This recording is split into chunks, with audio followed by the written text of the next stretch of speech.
Hello बच्चों, Rajasthan university के BSc second year में जूलॉजी सब्जेक्ट के प्रैक्टिकल में हम म्यूज़ियम स्पेसिमेन का अध्ययन कर रहे थे। मॉलस्का हमने प्रारंभ किया था। मॉलस्का के कुछ स्पेसिमेन हमने स्टडी कर लिए थे। आज हम जिन एनिमल्स का स्टडी कर रहे हैं वो होंगे माइटिलस, पिंकटेडा, डेंटेलियम, लॉलिगो और नॉटिलस। ये मॉलस्कन्स आज इनका हम अध्ययन करेंगे। तो जो फर्स्ट स्पेसिमेन है हमारा वो है मॉलस्का में सी मसल या माइटिलस। कॉमनली हम इसे सी मसल भी कहते हैं और यह क्लास पैलेसीपोडा का एनिमल है। पैलेसीपोडा का अर्थ होता है वे मॉलस्कन्स जिसमें कि जो वॉल्व्स हैं, शेल या कपाट के जो कवच के जो कपाट हैं वो दो भागों में बटे होते हैं, दो अर्धांशों में बटे होते हैं। अर्थात वे मॉलस्कन्स जिनमें बाइवॉल्व शेल उपस्थित होता है वो पैलेसीपोडा या इसे लैमेलिब्रैंकिएटा अथवा बाइवेल्विया कहते हैं। अब इन जो पैलेसीपोडा के सदस्य होते हैं इनका एक और कैरेक्टरिस्टिक्स होता है कि इनमें रेड्यूला एब्सेंट होता है। ठीक है, अब इनका ऑर्डर जो सी मसल है या माइटिलस, इसका ऑर्डर होता है फाइलोब्रैंकिया। नाम से भी स्पष्ट है फाइलो, अर्थात जो गिल लैमेली हैं वो बिल्कुल हेयर लाइक है और उनके ऊपर सीलियरी जो कनेक्शंस हैं वो उपस्थित होता है। फाइलो का अर्थ होता है महीन, धागे सदृश्य, तंतु सदृश्य। ब्रैंकिया शब्द काम में लेते हैं हम गिल्स के लिए, तो यहाँ पर गिल लैमेली सीलियरी कनेक्शन द्वारा संबंधित रहती हैं और गिल फिलामेंट लंबे होते हैं। फिर आती है जीनस माइटिलस। तो माइटिलस जो इंडियन स्पीशी है माइटिलस वाइरिडिस होती है और क्योंकि ये बाइवेल्विया है, दोनों जो वॉल्व हैं वो समान आकार के होते हैं, बाइसेस उपस्थित होता है। ठीक है, ये इसका चित्र दिया हुआ है। शेल का एक कपाट, नीचे की तरफ दूसरा होगा, मस्कुलर फुट निकला हुआ है। ऊपरी फूले हुए भाग को या उभरे हुए भाग को अम्बो कहते हैं। फिर लाइंस होती हैं जो कि ग्रोथ लाइंस होती हैं, ये एक्सेलेंट साइफन और ये फ्रिंज्ड मेंटल मसल्स होती हैं। बाइसेस यहाँ से निकले रहते हैं। तो बच्चों आपको समझा दिया गया था कि प्रैक्टिकल में किस प्रकार से आपको स्पेसिमेन बनाने हैं।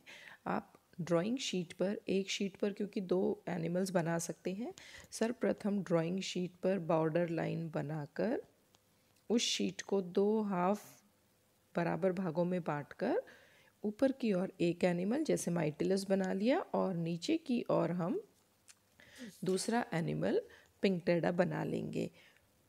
फिर ड्राइंग शीट पर यहाँ हम क्लासिफिकेशन लिखेंगे।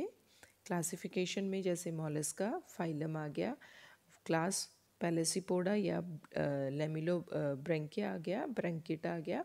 तो आपको पैलेसीपोडा का कैरेक्टर सामने लिख देना है कि कवच दो कपाटों से मिलकर बना हुआ है। इसी प्रकार जब आप लिखेंगे उसका ऑर्डर फाइलोब्रैंकिया, तो गिल लैमेला रोम सदृश्य या तंतु सदृश्य पतले होते हैं। ठीक है, और फिर उसके सामने जो लाइनिंग शीट आप लगाएंगे उन पे ये डिस्क्रिप्शन लिख देंगे। तो ये हो गया हमारा फर्स्ट एनिमल माइटिलस।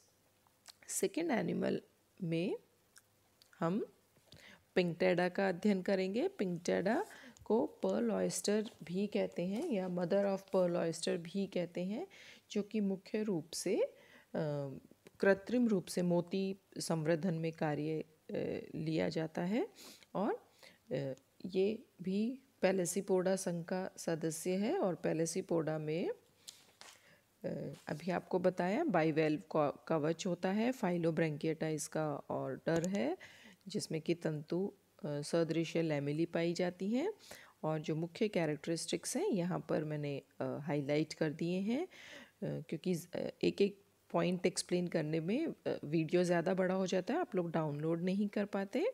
दूसरा जो इंडियन स्पीशी है वो पिंकटेडा वल्गैरिस होती है, बाइसेस इसमें भी उपस्थित होते हैं।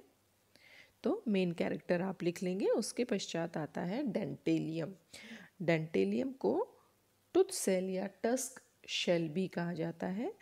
टस्क का अर्थ होता है हाथी दांत और शेल यानी कवच, अर्थात आप चित्र में देख रहे होंगे इसका जो, क्योंकि मॉलस्कन है, कैलकेरियस बाह्य कवच उपस्थित होता है। ये जो कवच है यह हाथी दांत के समान या दांत के समान दिखाई देता है, अतः इसे हम कहते हैं टस्क सेल या शेल या टूथ शेल। अब इसका जो वर्ग है, क्लास जो है वो होती है स्कैफोपोडा। स्कैफोपोडा का जो मुख्य कैरेक्टर है कि जो कवच है वो सपाट नहीं होकर टेढ़ा मेढ़ा होता है और दोनों सिरों पर खुला होता है। देख सकते हैं ये नीचे की ओर, ये ऊपर, दोनों सिरों पर खुला हुआ है और इनमें टिनिडियम का अभाव होता है, अर्थात क्लोम या गिल का अभाव इसमें पाया जाता है। तथा जो मेंटल है, मेंटल अत्यधिक संवहनी संरचना होती है इसमें और वही श्वसन में सहायक होता है। तो ये इसके मुख्य कैरेक्टरिस्टिक्स होंगे। और यहाँ पर जो शीर्ष का, ये शीर्ष भाग से कुछ टेंटिकल्स निकले रहते हैं जिन्हें कैपिटिक्यूला कहते हैं। और ये कैपिटिक्यूला मुख्य रूप से भोजन को पकड़ने में सहायक होते हैं। तो आपको बच्चों, जो ज़रूरी नहीं आप सारे कैरेक्टरिस्टिक्स लिखें, जो मेन और इम्पॉर्टेंट हैं, जो उस प्राणी की विशिष्टता को स्पष्ट करें, हमें सिर्फ वही कैरेक्टरिस्टिक्स लिखने होते हैं। नेक्स्ट एनिमल अपना है लॉलीगो। लॉलीगो को सी स्क्विड भी कहा जाता है। और यह जो लॉलीगो है, यह जिस क्लास में आता है उसे कहते हैं सिफेलोपोडा। सिफेलो का अर्थ होता है शीर्ष, पोडा का उपांग या स्पर्शक या गमनांग टेंटिकल्स, ये उपस्थित होना शीर्ष भाग पर, तो इन्हें हम सिफेलोपोडा कहते हैं। और सिफेलोपोडा में, मोलस्का में सिफेलोपोडा वर्ग के सदस्यों में 8 से 10 भुजाएं उपस्थित होती हैं। तथा क्योंकि लॉलीगो डेकापोडा में आता है, डेका का अर्थ होता है 10, पोडा मतलब भुजाएं, तो इसमें शीर्ष पर 10 भुजाएं उपस्थित होती हैं। ठीक है, तो ये इसका मुख्य कार्य होता है। यहाँ पर एक और जो विशिष्टता हम देखेंगे लॉलीगो में या सिफेलोपोडा प्राणियों में, कि जो इनकी 8 या 10 भुजाएं होती हैं, मेल्स में वो स्पेसिफिकली 5th भुजा जो होती है या किसी में 3rd जो भुजा होती है, वो टाइम ऑफ रिप्रोडक्शन या कॉपुलेशन के समय कॉपुलेटरी स्ट्रक्चर के रूप में कार्य करता है। और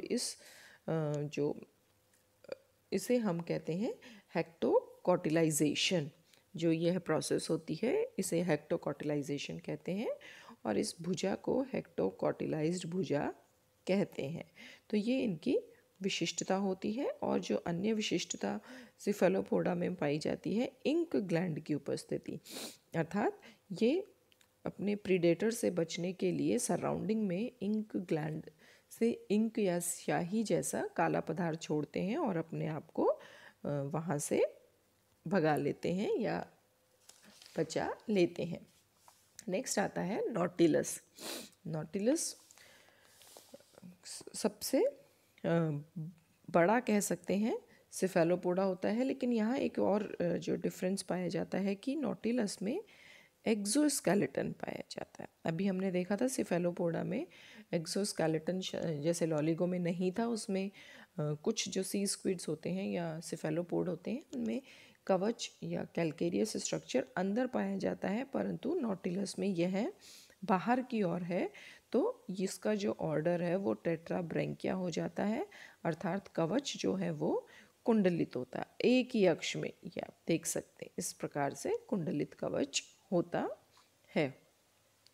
और यह सिर्फ सिफेलोपोडा का एकमात्र स्पेसिमेन होता है जिसमें कि बाह्य कवच पाया जाता है। और जो अन्य कैरेक्टर है सिफेलोपोडा में होता है पर इनमें नहीं है, कि इनमें अन्य सिफेलोपोडन्स की भांति इंक ग्लैंड की अनुपस्थिति होती है।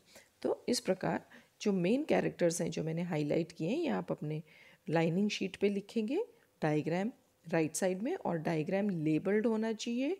और किसी भी जो ड्राइंग शीट होगी पेन का उपयोग आप नहीं करेंगे हेडिंग के लिए या लेबलिंग के लिए, वहाँ सिर्फ पेंसिल से आपको एक लेबल डायग्राम बनाना है और लाइनिंग शीट पर उसका डिस्क्रिप्शन लिखना है।